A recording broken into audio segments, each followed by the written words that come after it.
Intro: the gods of order and chaos. Since the dawn of the sentient, the world of Orion and its inhabitants have been under constant surveillance by two supreme deities. The deities split control of Orion, where one controls the uncharted skies and the other controls the fiery pits of hell.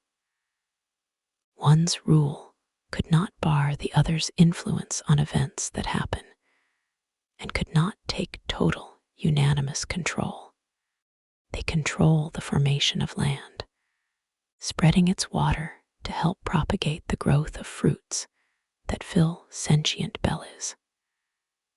Together, they decide what species are allowed to have free thought, the ability to develop skills, and allow them a means of establishing themselves through procreation.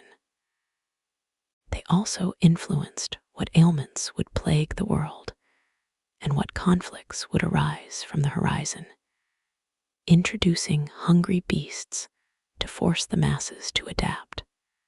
The two omnipotent gods are known as Rama, the Lord of Order, and Beroes, the Lady of Chaos. Rama summons rain to irrigate the wild forest, to bear fruit, and fill its vast rivers, while Beroes influences their minds to misuse their valuable resources for gain, helping create delicious wines that cloud rational thought. Rational free thinkers now drown themselves by indulging in once simple pleasures to the point of sinning. All these personal desires make the soul weak, leaving free thinkers vulnerable to no-gooders and vulnerable to flesh-eating monsters created from the earth to devour them. One cannot live without the other, for if there were no bloodshed, the vast lands of Orion wouldn't get the proper nutrients to grow its tasty fruit. Rama is praised as the undisputed lord of the sentient races, the one who you pray for guidance, wisdom, glory, and a good harvest. In the earlier times, the free thinkers questioned the existence of a truly omnipotent being, discarding their skepticism once he sent his soothsayers down from his coven. The soothsayers were born to resemble any of the sentient race's women, with the only difference being their eyes. Their eyes were purple, like dulled amethyst jewels, resembling the gaze of the unseeing. Yet their vision was not obscured in the slightest. The soothsayers brought knowledge for many eons, teaching the races about agriculture, construction, and civics. Their knowledge seemed otherworldly. Without the help they provided, the races would still be primitive, slinging rocks and succumbing to common diseases. Their mythical powers were nothing to scoff at. They could construct temples graced by their lord that supplied them with powers similar to the omnipotence of their master. With the blessings of the Lord, a single soothsayer could heal mortal wounds instantaneously and soothe the souls of those who have lost their way. The world itself didn't need proof to know that the Lady of Chaos was real. Her actions spoke louder than words. In the beginning, the land was populated by species that survived on roots, berries, vegetables, and mushrooms. In that span of time, the land was peaceful, but advancement was stagnant. There was no need to dream or create.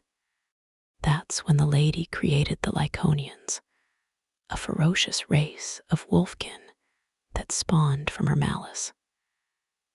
They could only consume meat, and often wandered the uncharted forest, starvation causing the devouring of others. It didn't take long for the strongest of them to come across villages of herbivorous races. It was a bloodbath. Villages were wiped off the map as a means of satiating the large number of Lyconians. With the looming threat of an enemy that grew stronger from their fallen, the races had to adapt, crafting slings and crude bows to manage population control. Now the herbivores knew the conflict of war, which many concluded was the reasoning behind the lady's actions. Yet, Rama had other plans for the Lyconians. Some of the wolfkin found that they didn't enjoy the bloodshed or the constant pleas of those they understood. Slowly, but surely, Rama restructured their bodies to be able to handle other forms of sustenance. Their diets were now of the omnivorous variety. To help facilitate the demand for food for Burrow's carnivores, Rama sprawled the land with an abundance of non-sentient animals. The need for bloodshed was still prevalent, but at least there wouldn't be wars fueled by hunger. Burrows didn't like that her hounds were converted into docile versions of themselves. A portion of the Lyconian population no longer required a carnivorous diet with the discovery of protein-packed crops, as their hunger was finally curbed. Yet, for some, the taste for flesh was too intoxicating to relinquish. But at least the sentient races could now see Lyconians as neighbors. The Lyconian community was divided. One side spat on the generosity of their lord, continuing to act upon their savage hunger as they saw fit. It was a form of domestic taming as the docile Lyconians bred, slowly evolving into a new race of hounds, the Infenreals. The birth of Infenreals was the last straw for the lady. A majority of her own creations, now tamed by the Lord of Order, served under him and his people. To combat the evolution of the sentient races, Burrows spawned new races to combat those who upheld order. One such race was the Panthemata, a race consisting of warriors with feline features. With each new arrival came a moment of time when the fighting stopped and new subspecies emerged. Wars and peace were cycles for the gods, with the last bringing about a sentient race known as humans. The elder races feared these humans, for they were the first race to have knowledge akin to the soothsayers. Many encountered claimed that they came from other worlds. At the point when humans arrived, the lands were in an ever-teetering scale of chaos and order. Burrow's recent project was the creation of hybrid animals, ones that came without sentient thought and followed only instinct that harbored in their blood. She experimented by creating creatures that were bigger, while also combining feline and avian features in some, and using black magic to reanimate the dead to become ravenous husks in others. The soothsayers called Burrows highly anticipated creations, monsters. They couldn't thrive with anything other than their race, killing for territory and food while having no dreams or aspirations. The two gods' constant entanglements were the identity of the world of Orion, where peace and war were an everyday occurrence. The tyrant trials, The story is told in every tome of order and chaos within a household, warning of an event that conspired a millennium ago. Many sentients don't put fate in books written all that time ago. Yet it's the only book the soothsayers proved in each chapel. It told tales of creation, trials, and of course, destruction. The soothsayers are adamant that these tales have truth, especially that one day the demon king will rise again. The herald will cultivate the seedling, nurturing it to become power incarnate. The gods found this period quiet. The sentient beings should go through trials before the coming destruction. The first wave had the arrival of demons, yet that wasn't enough for the people, holding on to their alphas and heroes. The Lady of Chaos chose a sentient out of all beings, finding one that could channel brutality itself. They chose a tyrant, a being filled with hate and the craving for blood, one whose roar shook the earth. He was chosen from his first labor, killing over 100 men in one night. The dirt would fertilize with the corpses he sacrificed to the lady, bringing a field of flowers to make the end beautiful. A tyrant doesn't have to be a loner. He could have the aid of others.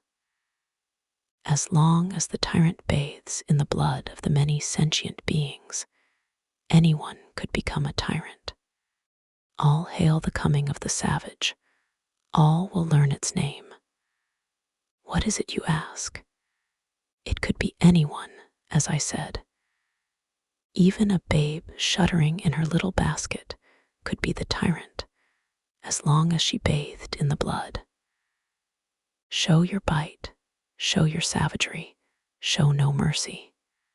The high evolution and the purest.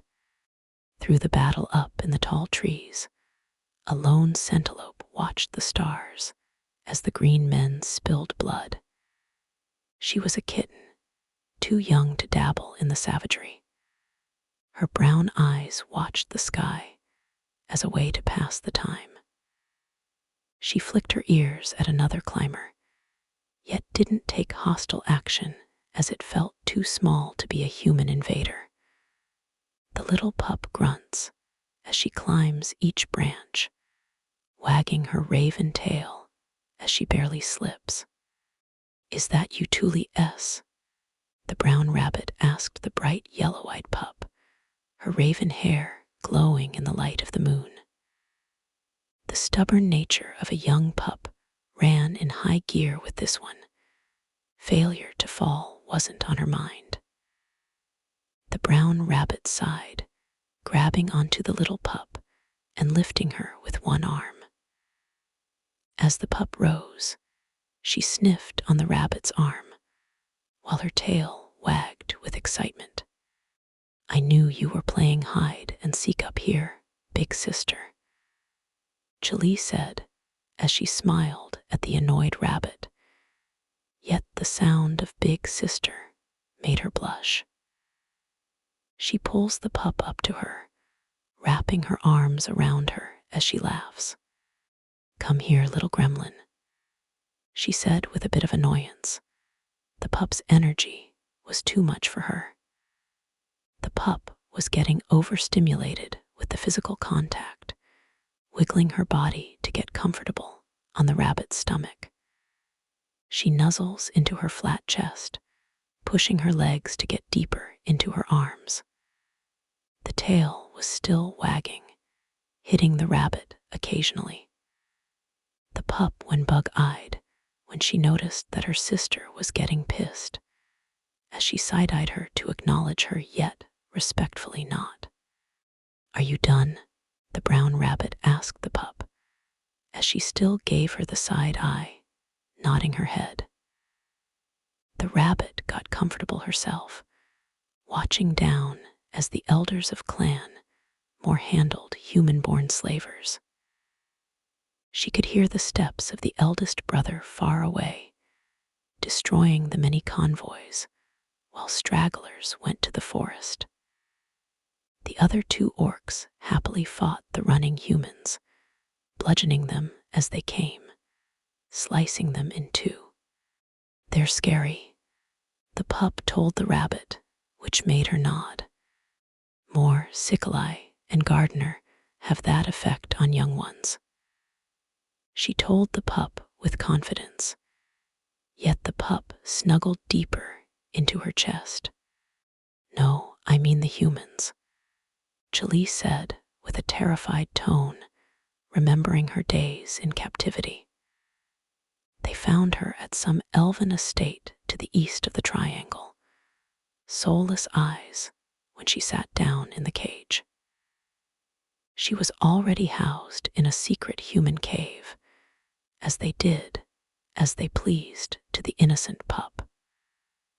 The brown rabbit hugs her tighter, remembering her own demons. "You aren't alone anymore, Tulee S. Those scary humans will never touch you after joining the Mor clan," the brown rabbit assures the frightened pup. "I hate the ones with feathers, and that kid who..." Tulee couldn't finish her train of thought, starting to weep when the painful memories flooded her. The brown rabbit pets her raven hair as she wants her to think of different things. "Want to hear a story, little mutt?" the rabbit said as she locked her eyes with her glistening topaz. Tulee still felt the pain, yet nods her head to hear the rabbit's voice more. "Want to know about the secret war against the high evolutionary and the purists?" the rabbit said in a mysterious voice, getting Tulee's attention. Her tail started wagging as she nodded her head. "Okay, so there are two factions of beastkin that spread all over the triangle: the high evolutionary and the purist." The rabbit stops as she sees the pup have a derpy face, cute with her tongue out. She bites her need to smother the pup with love and continues the story. The purists are a radical faction, having a law that prevents beastkin from mixing blood, as chimeras are known to associate with demons. They enforce this law on those who have never sworn it, making them go away if anyone does it. The rabbit makes sure she doesn't talk about death in her kid's story. They have one goal as they pick certain pairs to mix. They want to make the perfect race of beastkin, ones where their limits could go even further beyond regular sentience. They want to make an alpha species, ones that are ahead of the rest of their kind. The brown rabbit said as she focused on her story. "Do they love each other?" Tulee interrupted. "What?" The brown rabbit was confused. "Do they pick those who love each other? Mama told me that she wants me to find an alpha that makes my tummy rumble. One that makes me very happy, so I wag my tail with them around," Tulee said as she rubs her belly, having the rabbit laugh at her innocence. "It sounds like you want to eat them." She meant someone you respect, the brown rabbit clarified, which made Tulee smile as she had someone in mind. "I respect Tulee. He plays with me and feeds me the good cuts of meat." Tulee wagged her tail while she lifted her body up. The brown rabbit grabbed her head, stared at her with menace in her eyes. Tulee yelps as she is at the mercy of the angry Centalope. "You are not having green babies on my watch, little girl," she said firmly. Okay. Tulee forgot what they were talking about, apologizing as it was a way to make her sister happy. The rabbit sighs and hugs the pup again as Tulee wags her tail with the warm hug. The High Evolutionary is a secretive organization that no one knows who leads. All we know is that they think mixing species blood is the road to true peace and prosperity. They only let their success stories out, the heavily mixed ones that spread the word of the High Evolutionary. The brown rabbit said as she got deep into the tale. Is mixing bad? Tulee asked. The brown rabbit didn't know how to answer, as it was hard to explain to a pup about the problems of society. Tulee looks down and wags her tail to see two Lyconians fighting off human slavers as a unit. They covered each other's backs, making the battlefield look like a dance. They are so cool, Tulee said as she wagged her tail with bright eyes as the sisters fought and snarled. They are Simone and Demona, our Delta and Epsilon members under the brothers. The brown rabbit told the star-stuck pup as the elder sister of the two fought with a smile. Then Tulee tilts her head as she didn't get the weird words. The brown rabbit pats the pup on the head, explaining, "We operate on an alpha system. Every member below has a title of leadership, if any, while we grunts don't have one. Gardner is our alpha, Mor is our beta, Sickli is our gamma, Demona is our delta, and Simone is our epsilon." The brown rabbit listed as the Lyconian pup still had confusion, yet acted like she knew.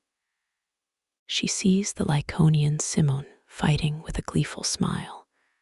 The rush of adrenaline and instinct filled her. "I want to be like her when I grow up," Tulee said, seeing pants in delight, making the brown rabbit smile. "We could have some titles of our own one day. I could be Lynn the Zeta, and you could be Tulee the Eta, fighting bad guys side by side," Lynn said as she wiggled her nose on the pup's head, making her laugh. Tulee looks at the sisters again, seeing that they looked similar, and they did not. She wasn't foolish, knowing that they had different mothers, but she wondered if there was someone who looked like Lynn out there. "Do you have sisters, Lynn?" she asked her as she looked at her. Yet Lynn's face made her ears droop. Lynn looked sad from the question, closing herself off from the world. Lynn notices that the pup's tail stopped her ears, weren't pointing to the moon. She shoves her trauma down as she realizes that this little pup needed her smile. She hugs her deeper into her arms, wrapping her chin over the pup's head. "You are my one and only sister, Tulee S," Lynn said while she pushed down her sadness. Intro, yellow and green. Yellow and green, yellow and green. The silhouette dances around while it hums the little melody. It watches as his clouded vision shows the back of a Lyconian woman, one on her knees over 5 graves and an empty one. Yellow brings cautious thoughts, the first wave of emotions that leads to danger. Green can fuel jealousy, making yellow stain red when the two are around. These colors are neighbors when it comes to the makings of life. They don't need each other to function. What if yellow warms up to green? It's possible, as they are neighbors, It's okay, little yellow. Sometimes the company of green can help you on your journey. Take a seat, Ms. Red. This tome is not your story. Don't worry, if you live, you will have your chances. Let's see how little Miss Yellow mixes with Mr. Green. The opposite of hate isn't love, but indifference. The other way could be said, without hidden love, doesn't one hold hateful thoughts for? Hate just means you want the other's attention. What you should do is just be indifferent to Mr. Green. The lady requires you to act, so give a good show, little bumblebee mutt. Be mutt.